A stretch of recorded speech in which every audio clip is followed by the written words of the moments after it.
Bosun, pipe him aboard. Aye, aye, sir. Try a dress ship. Very good, sir. Dress ship!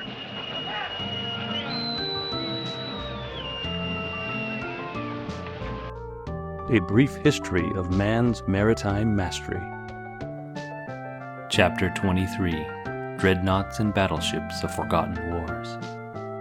It was early April 1898.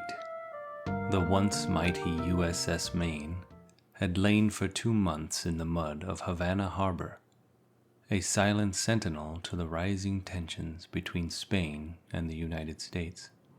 Across the globe, in the distant waters of Hong Kong, American sailors aboard 4 cruisers and 2 gunboats were growing restless. War with Spain was inevitable, and they could feel it in the air like the sting of salt spray on their faces. Below decks, sailors drilled with the precision of machines. Scanners moved like clockwork.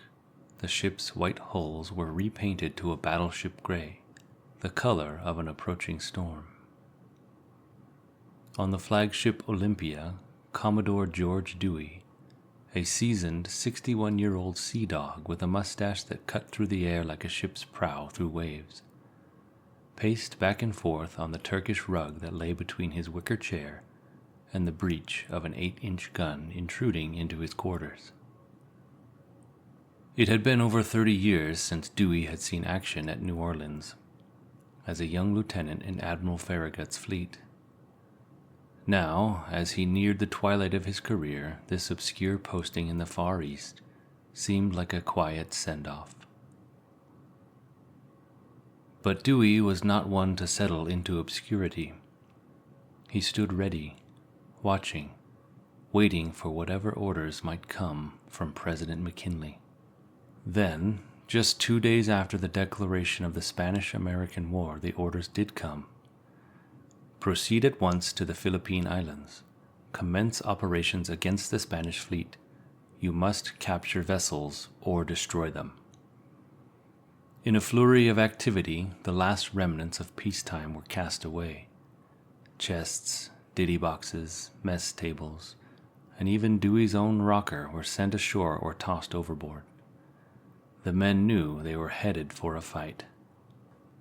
Joined by a 5th cruiser, the fleet moved closer to Luzon. As the hours dragged on, every eye was trained on the horizon, searching for the first light of dawn. But the dawn remained elusive.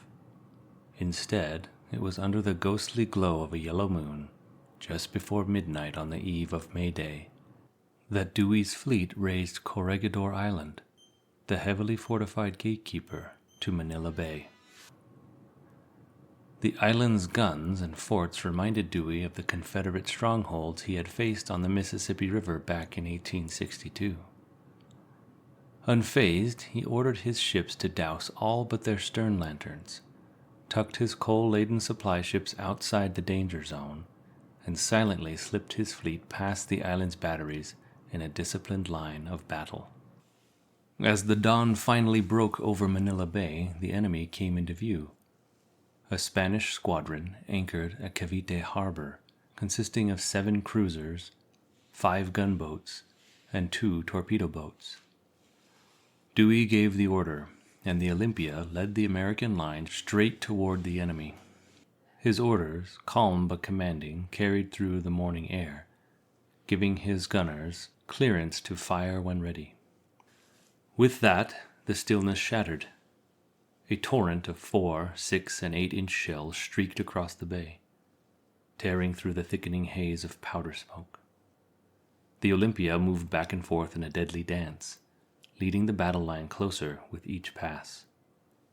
The smell of gunpowder filled the air, and the morning sun bore down mercilessly on the sweating men.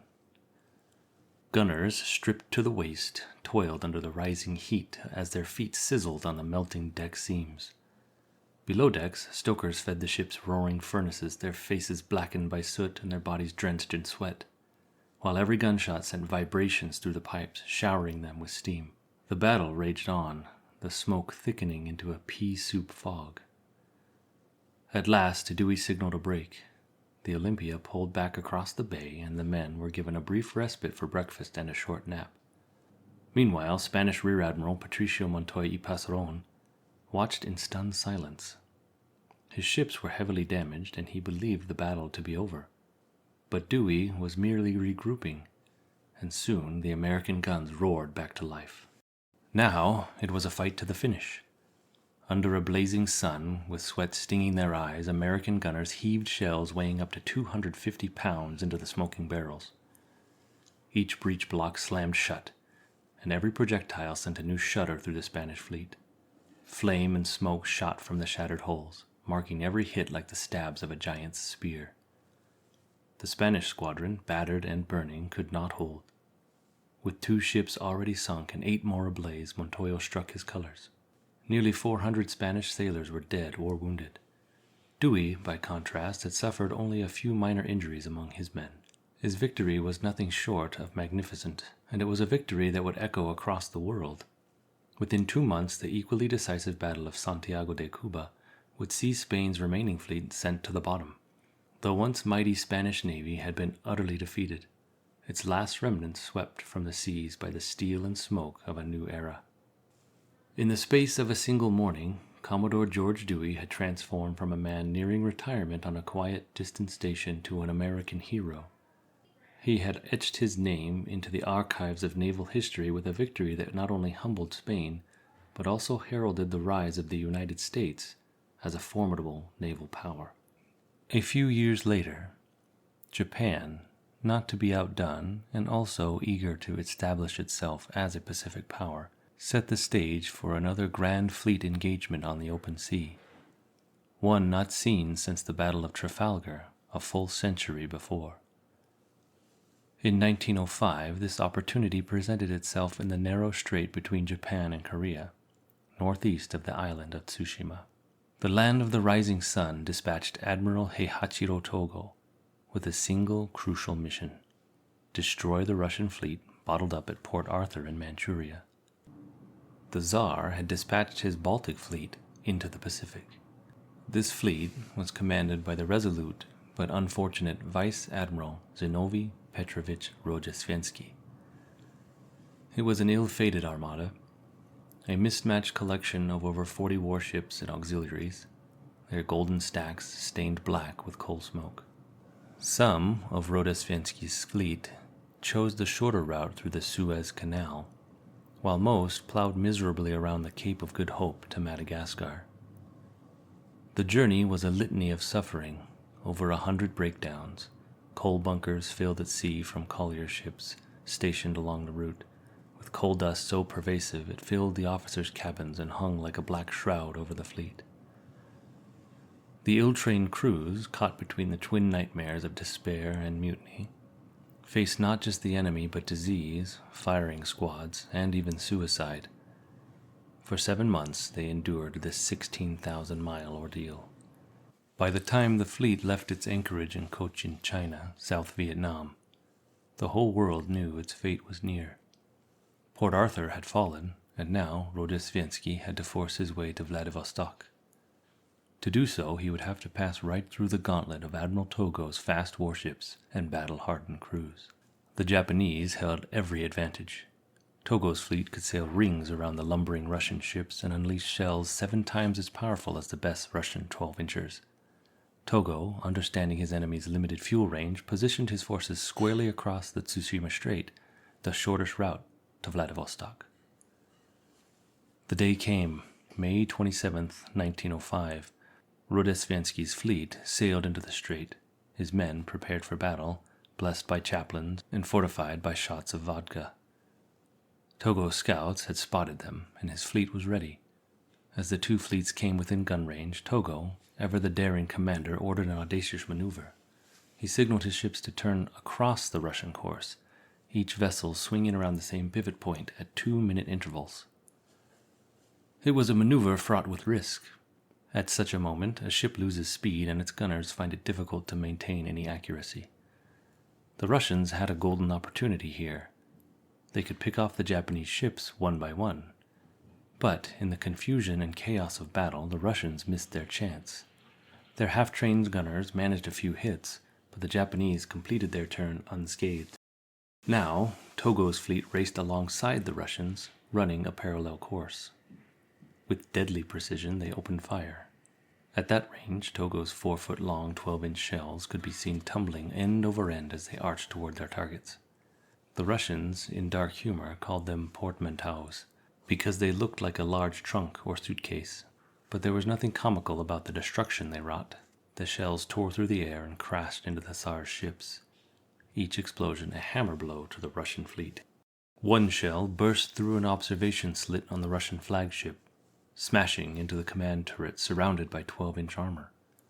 Inside, the fragments screamed around like demons in a steel cage, felling sailors where they stood. The wounded Rozdestvensky was dragged from the carnage, his sailors rolling him down their backs to the deck of another vessel, hoping to save their commander from the blazing inferno. The Japanese, relentless, now brought their armor-piercing shells into play. These projectiles did not explode on impact, but bored deep into a ship's vital organs before detonating with deadly force. One by one, Russian ships were crippled or sunk, engulfed in fire and smoke. Within hours, the destroyer bearing the wounded Rozdestvensky had no choice but to surrender. The battle was over. The sea was littered with wreckage, and the dead numbered in the thousands. Over 5,000 Russian sailors perished, their ships now shattered hulks sinking into the depths of the Tsushima Strait. The Battle of Tsushima was a cataclysm for the Russian Navy, a staggering defeat that would mark the beginning of the end of the Tsar's Pacific ambitions. It was the first time in modern history that an Asian power had vanquished a European fleet, signaling the rise of Japan as a dominant force in the Pacific. In just a few short hours, Admiral Togo, just as Dewey had done before him, had written a new chapter in naval warfare. The lessons learned that day would resonate for decades, shaping the strategies and the tactics of the great sea battles to come. This was not just a battle of ships and guns, but a clash of empires, a contest of wills on the open sea, where the old world met the new in a blaze of fire and steel. Overnight, Japan had emerged as a formidable naval power, and the United States took notice. Eager to secure its own presence in the Pacific, America began building a dedicated Pacific fleet and hastened to realize an old dream, a canal through Central America. This canal would allow ships to move from coast to coast without the perilous journey around Cape Horn, allowing for more streamlined and strategic placing of military vessels and increased capital brought by freight and passengers. An arms race was started, and both military and civilian ships would benefit from the contest.